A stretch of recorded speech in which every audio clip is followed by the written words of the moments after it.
SSC GD के लिए हमारा ये क्वेश्चन काफी ज्यादा इंपॉर्टेंट है। ये हमसे यहाँ पे पूछ रहा है कि प्रधानमंत्री जन धन योजना पीएमजेडीवाई के अंतर्गत किस प्रकार के खाते खोले जाते हैं। तो चलिए सबसे पहले हम प्रधानमंत्री जन धन योजना के बारे में समझते हैं। या आप उसका लोगो देख सकते हैं क्या है।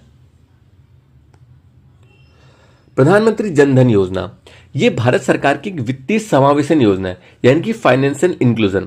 फाइनेंशियल इंक्लूजन का बेसिकली मतलब ये होता है कि कोई भी मतलब बैंकिंग इंडस्ट्री से अछूता ना रहे, सब लोगों के पास फाइनेंशियली अवेयरनेस हो और सब लोग बैंकिंग से कहीं ना कहीं जुड़े हों।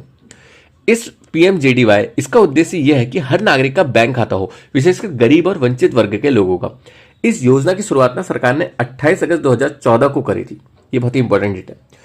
प्रधानमंत्री जन धन योजना के अंतर्गत आखिर सेविंग्स अकाउंट क्यों खोले जाते हैं। प्रधानमंत्री जन धन योजना के अंतर्गत जो खोला गया खाता होता है वो बचत खाता होता है, सेविंग्स अकाउंट, क्योंकि इसमें कम या शून्य न्यूनतम बैलेंस की सुविधा मिलती है। व्यक्ति इसमें पैसे जमा कर सकता है और निकाल सकता है कभी भी। सरकार की विभिन्न योजनाओं का पैसा ना डायरेक्ट बेनिफिट ट्रांसफर यानी डीबीटी के थ्रू ही इस खाते में आते हैं, इसलिए ये खाता जीरो बैलेंस अकाउंट के रूप में भी खोला जा सकता है। इसलिए हमारा जो क्वेश्चन है उसका सही आंसर यहां पे होगा ये सेविंग अकाउंट, बचत खाते।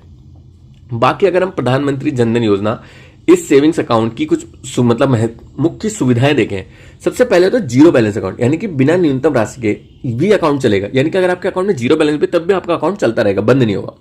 रुपए डेबिट कार्ड की सुविधा, यानी कि इसमें जो डेबिट कार्ड होगा वो रुपए कंपनी का मिलेगा। और 2 लाख तक का दुर्घटना बीमा इसमें है, 30,000 का जीवन बीमा है इसमें। ओवरड्राफ्ट फैसिलिटी मिलती है। ओवरड्राफ्ट फैसिलिटी का मतलब होता है कि जैसे अगर आपके अकाउंट में जितने पैसे आपको उससे ज्यादा चाहिए, आप वो निकाल सकते हैं, ज्यादा पैसे भी, इसे ओवरड्राफ्ट फैसिलिटी कहते हैं। कुछ सीमित राशि तक, कुछ लिमिट होगी इसकी। डायरेक्ट बेनिफिट ट्रांसफर की सुविधा, डीबीटी, डायरेक्ट इसमें पैसे अकाउंट में आ जाते हैं गवर्नमेंट की कोई भी सब्सिडीज के थ्रू। हमारे अगर हम बाकी ऑप्शंस देखें तो वो थे जैसे फिक्स्ड डिपॉजिट अकाउंट, सावधि जमा खाते। एफडी में पैसा निश्चित समय के लिए ही ब्लॉक हो सकता है। पीएमजेडीवाई का उद्देश्य रोजमर्रा के बैंकिंग लेन देन को बढ़ावा है, एफडी खोलना नहीं है, इसलिए ये इसका गलत आंसर है। दूसरा हमारा इसका सही आंसर था। अब तीसरा है करंट अकाउंट, यानी कि चालू खाते। करंट अकाउंट ना मुख्य रूप से व्यापारी और कंपनियों के लिए होते हैं, इसमें ब्याज नहीं मिलता है, इसलिए पीएमजीडी के उद्देश्य से बिल्कुल भी मेल नहीं खाता है।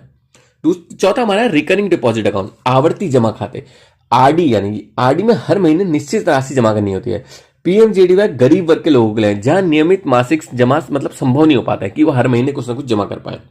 तो इसका जो लास्ट ऑप्शन है ये भी गलत है। जो बी ऑप्शन हमारा सेविंग्स अकाउंट यानी कि बचत खाते हैं, वो इसका सही आंसर है। बाकी आप यहाँ पे इस पूरी कहानी की एक समरी देख सकते हैं, बिंदु और उसके तथ्य कि योजना का नाम, खाता किस प्रकार का है, शुरुआत कब हुई थी उसकी, न्यूनतम बैलेंस कितना वाला होता है इसमें, उद्देश्य क्या है इस स्कीम का।